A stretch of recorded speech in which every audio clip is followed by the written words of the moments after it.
So the last two videos that I put up were sitting down with my good friend, Dr. Osborn, where we talked about all things testosterone. First video, we talked about TRT, legitimate TRT or physician supervised TRT versus anabolic steroid use. And this most recent video, we answered every question you could ever think of regarding testosterone. Now, one of the most common questions that I saw was, James, do you do TRT? And if so, what does your regimen look like? So I thought one of the best things that I could do is share a conversation with you that I had with Dr. Osborn, who is the physician that I first went to go see when I was considering doing TRT for the first time.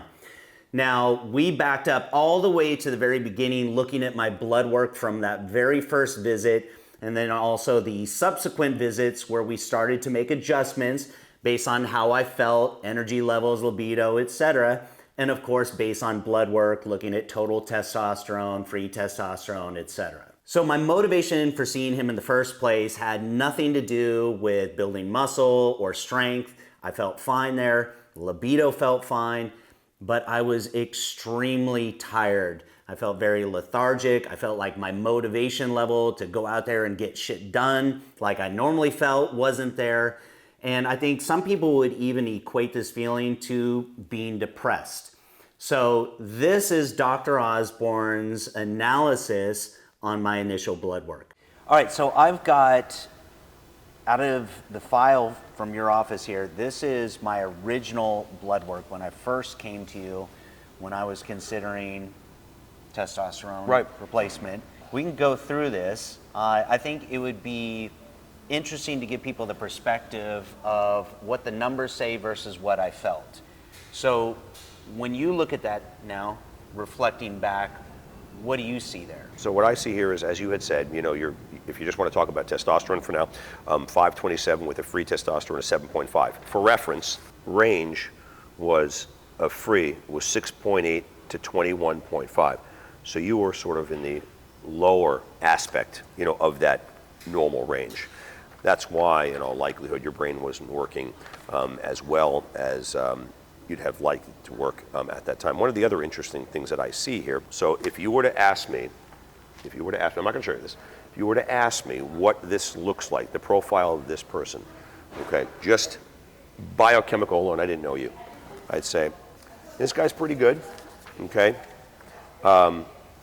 for the most part, except this guy probably owns a company. And at that point in time, okay, this is what you were doing, right? So low testosterone, what's happening, okay? Did we talk about cortisol steal the last time? We talked about it. Brief overview. Okay, so anyway, cholesterol is at the top of the, it's sort of the mother of all hormones, that's what we call it. And then you have these various pathways, enzymatic pathways, all starting from cholesterol. So you make your sex hormones, I'll just call them over here, okay, to my right, okay, through a couple of enzymatic steps, more than a couple, okay?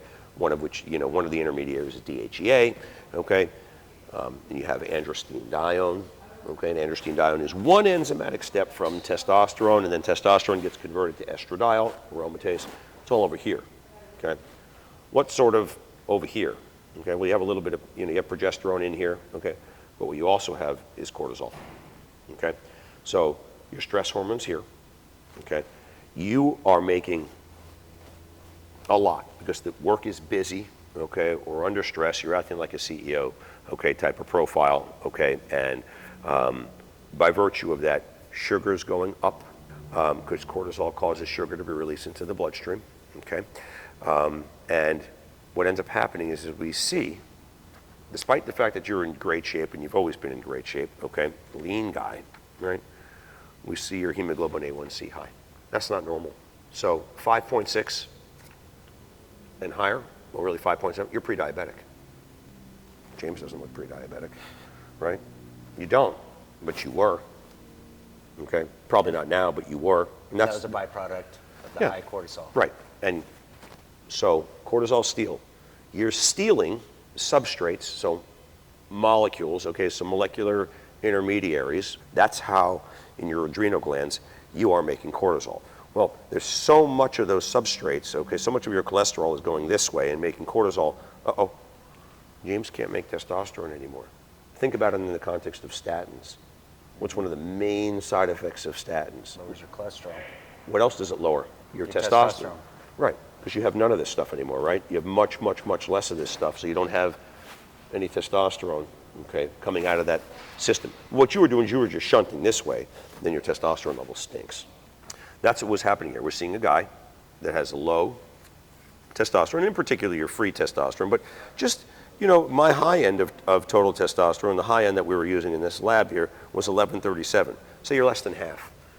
You were less than half your total, okay, and your free, okay, was 7.5, and your hemoglobin A1C. This is a CEO of a corporation, you know, well exercised, brain starting to not work quite as well, you're fatigued, and your sugars are going up. That's a CEO profile, that's what you had.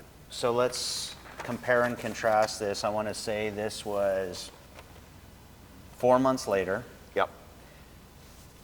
So we went on 200 milligrams Of test, of test. Yep. That's where we started. Yep. Now to add to that, besides the 200 milligrams of testosterone cypionate or 1 cc, he also prescribed HCG and Clomid or clomiphene citrate to help bring natural testosterone levels back up, as well as an aromatase inhibitor, which is Anastrazole, which is to help keep estrogen levels lower.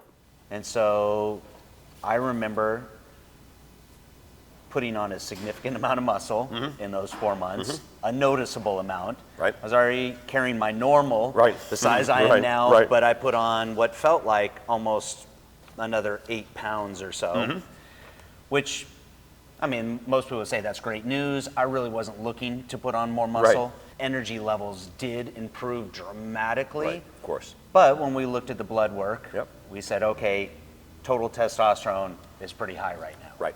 So it went up to, and this is probably on day 6 or day 7, which is typically when we test. So it went to more than 1,500. Okay, so that's the total, and then the free went to 33. Okay, so we're From 7. Yeah, we're a bit toasty. Yeah, so we are a bit toasty. So normal range for total testosterone, it's a pretty broad range. It's about 300 all the way up to 1,100, even 1,200 is probably pushing it. So I went from about 520, which is at the lower end of that, and then after the first 3 months, I ended up being at 1,500, so shooting past that high end. Now on the free testosterone, your range is roughly about 7 to 21. So I started off before at 7.5, so the lower end, but ended up shooting past that as well with a free testosterone level of 33. Look at your, and your hematocrit went up too. So it went from 45 to 50. So you went up 5 clicks, which is the equivalent of about 1.5 points on your hemoglobin. Okay, every 1 point of hemoglobin is 3 points hematocrit. It's a 3 times sort of multiplier. So when he's talking about hematocrit levels and hemoglobin levels, what he's talking about is red blood cell production. Because when you're at the higher end of that spectrum, which I want to say the spectrum is about 37 to 50, at that point I was sitting at 51. So I was right at the edge or just slightly above the high end. Now, what is the risk of having increased red blood cell count? Well, that is thickening of the blood, very serious consequences potentially in the form of blood clots and stroke. Now, I hear a lot of people on social media talking about how that's not true. Now, a lot of these people, I have a real issue with this because they are not qualified or experienced to speak on the subject. And personally, I know someone who went through this exact scenario, had a stroke, and paralyzed half their face. So very, very serious consequences, and it's one of the reasons why you want to make sure that you're going to a qualified physician, getting their advice, not someone from social media, and keeping a close eye on your blood work. Now, in my personal situation with my levels being right there about 50, all he did was prescribe me to go get phlebotomized, which if you're not familiar with it, it's pretty much the exact same thing as just going and donating blood. First, let me tell you that 51 on your hematocrit, okay? I would phlebotomize and just, I never do. So yeah, I mean, look, here's the situation. If you think about the people who are riding, like Tour de France, okay, those guys run hematocrits of 60 for obvious reasons. Oxygen carrying capacity is higher, epogen, okay, until you get up to around 60. What's the problem with that? Stroke. Right, okay, and they do. Okay, they stroke or they have heart attacks, right? So we run, our cutoff here is 50 because I always want to, people are people, they don't listen, okay? I always want to have a nice margin of safety. Are you in some sort of trouble with this? 51? Yeah, no, but we have 50 here because I want everybody to be aware. So this is not acutely dangerous. If you get to 60, it's a problem, but be aware. But yes, the testosterone is overshot, and also I did notice that your liver function test went up a little bit. And we had you on how much Anastrazole? Because we got to start you on something because you see, look. That I don't remember. Must have. Because I was using it more aggressively back then. We must have started you on something because you certainly didn't go up from 527 to greater than 1500, and your estradiol. Keep it the same. No, it went down. Oh, it went down. Yeah, it went down. So higher levels of testosterone have a tendency to aromatize to estradiol. So you can get some of these estrogenic effects like sensitivity in the nipple, gyno, which some people call man boobs, erectile dysfunction, a whole slew of problems. So most doctors typically end up prescribing what's called an aromatase inhibitor, which would be Anastrazole. Now that is going to help lower your estradiol levels. But here's one thing that a lot of people don't know and a lot of people don't talk about is the fact that although you don't want your levels of estradiol to be too high, when estradiol levels get too low, like when you're taking an aromatase inhibitor, it can completely obliterate your libido, which is exactly what happened to me. Now, from that very first visit, my initial blood work to the follow-up was about 3 months, where we started looking at blood work, and again, the way I felt, symptoms like low libido, and we started to make small adjustments. So at this point, what we did is we backed the testosterone from 200 milligrams down to about 175. We started backing off the aromatase inhibitor, and we kept lowering the testosterone to get down to about 130 to 120, which is where I'm at today. And what do your numbers look like? And that's sort of the standard, that's standard fare. So now I take no aromatase inhibitors at all. Same as me. Zero. Same as me. And I haven't for quite a while. Same as me. Yeah, so you're 703, okay, so better than you were when you started with me, of course, okay. You're 102, okay, and you take 120 per week? 125. How do you think you feel? Everything great? I feel good, energy's good. I like the fact that I don't feel like I have to try to balance that out. Feel like I don't need any more than that, and so why take any more than I need? 100%. So at 700, and that's really, I feel great. And that's really the whole thing, James. So the issue is so you're at 120. Ever tried 130? Ever tried 140? Or you don't feel that there's a need, okay, because you believe that James is functioning optimally at 120. So these are the questions that I ask my clinic patients. In other words, I say to them, look, if you have a number like this, which is totally fine, if your blood pressure is normal, okay, if things are, 85% of where I think I could be, fine. Click it up a little bit to 140 a week and see how you do. Okay, or go 140, 120, 140, 120, and see if you notice a difference. And I encourage people to do things like that because, again, it's a dynamic system, and you don't necessarily know, where you could be, where you would feel better. Okay, so I always make the argument here that you've got to get the other 50% right, but the 50% that we can help you with, okay, you have to help us with a little bit and be willing to trial things as long as there are no untoward effects, so blood pressure is not going up, et cetera, to see if we can fine tune it, not in the context of prevention because you're doing things right and these numbers are very healthy, but in the context of could James be more optimal than he is now? I don't know. Here's the interesting thing. I think that I have to a degree the opposite problem or maybe opposite mindset of a lot of people that are looking toward testosterone replacement. A lot of people are putting an emphasis on the aesthetics, the building the muscle. Notice I didn't say any of that. Right, so here's the challenge that I have. Is there a possibility potentially for optimizing maybe health? optimizing energy levels, optimizing that virility, Right. which that's what I'm chasing. Right, I get it. I want to feel good. I get it. I want to feel good. I want to feel energized. Right, that's a mature person's mindset. That's right. The challenge is going beyond where I'm at now. Yeah. I start to see physical enhancement. I start to build more muscle than I want. Okay. Which, sounds kind of funny because most people don't say that, right? Right. I don't want more muscle. Great. And I have no issue with that at all. It makes perfect sense. And that's why we talk to our patients. What are you looking to do? Your levels are well within sort of the normal range. The one issue I have is with the hematocrit, which is not some sort of critical level by no means. Just that would happen. That would be the one untoward effect that you would have if you bumped your testosterone. Now you bump the testosterone and you probably be 53, hematocrit. We phlebotomize people. That by no means precludes you from going up on your testosterone if for some reason you felt that there was some sort of need, and I would say outside of the muscles because you already are very big, but healthy looking. So it would be one of those things where we'd be talking about everything else, and that's really what I'm interested as I've gotten older.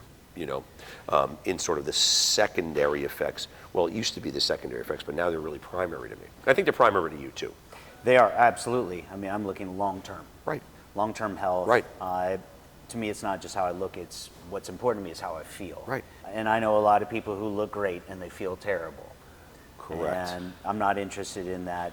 All right, this is a really important one that I want to address, and that is the hormones that we put into our body have a huge impact on the way that we feel. So when you're playing around with your hormones, putting this drug in your body and that drug in your body, and you're playing this tug of war, especially without the supervision of a physician, you are setting yourself up for an emotional roller coaster. I've been in the fitness industry a really long time, more than 20 years. I've been friends with a lot of professional bodybuilders. They look amazing, but a lot of them feel terrible. So keep in mind that if your focus is on aesthetics or the way that you look, there could be that potential consequence on how you feel. I think for me, what is interesting to me is creating inefficiency. So in other words, my focus after this conversation is, maybe through supplements, how can I potentially lower SHBG just a little bit? Sure. Making sure that my liver function is optimal. Right.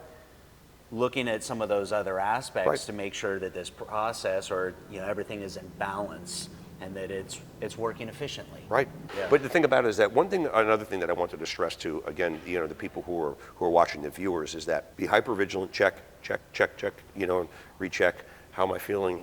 What do I look like? How's my brain working? How's my libido, my sexual function? What do my labs look like? What does my anthropometry look like? All we're doing is looking at data here. That's how it works. For anyone out there who's plunging into all these forums trying to find answers, and obviously the water is muddied like we talked about with people who are on this other end of the spectrum of anabolics contributing information, I think it creates a lot of confusion. So this is really important information. It is, and it's the medicine in the context of health. This has nothing to do with aesthetics, as opposed to what's going on in the locker room, sort of this bro science, okay? And the Venn diagram, like I said, if there's just an overlap, the circles are out here, okay, there's just a teeny, okay, bit of overlap there, but really not much. So you have to decide as an individual what is really, really important. Do you want to have this transient, Adonis type physique, maybe, if you're doing everything else right, versus maintaining your health. So it's always been about that. And I've always said sort of the look is a side effect of the health. And you don't want to do the other one, okay, and not have the health. Yeah, I would say if there's one takeaway or something that I could share with people, the answer isn't in that. That's not going to give you what you're looking for. I think I'm a decent example of that at levels of 700. Yeah. You can build plenty of muscle, you can feel great. It doesn't 100%. take a lot as long as you're doing all those other things. As long as you're training hard and you're eating right and you're doing that consistently and doing it over a long period of time. If you want to be a bodybuilder, that's a different story. I mean, I weigh 185 pounds. People think I'm big. 185 pounds and my height really isn't that big. I look big. You want to be 200 plus. If I want to be 200 plus, then that's a different story. Right. But you're going to pay the price on the other side. It's going to cost you, okay? No one gets out alive. So hopefully this answered some of your questions and gave you a frame of reference. But keep in mind that everybody is different. What worked for me or what didn't work for me doesn't mean it's going to be the same for you. If you haven't already checked out the previous video, then I definitely recommend it because Dr. Osborn and I cover all these topics, especially what are some of those differences between individuals? What makes one person's total testosterone levels different than another person? Same with free testosterone, etc. So that's it. I will see you guys next video.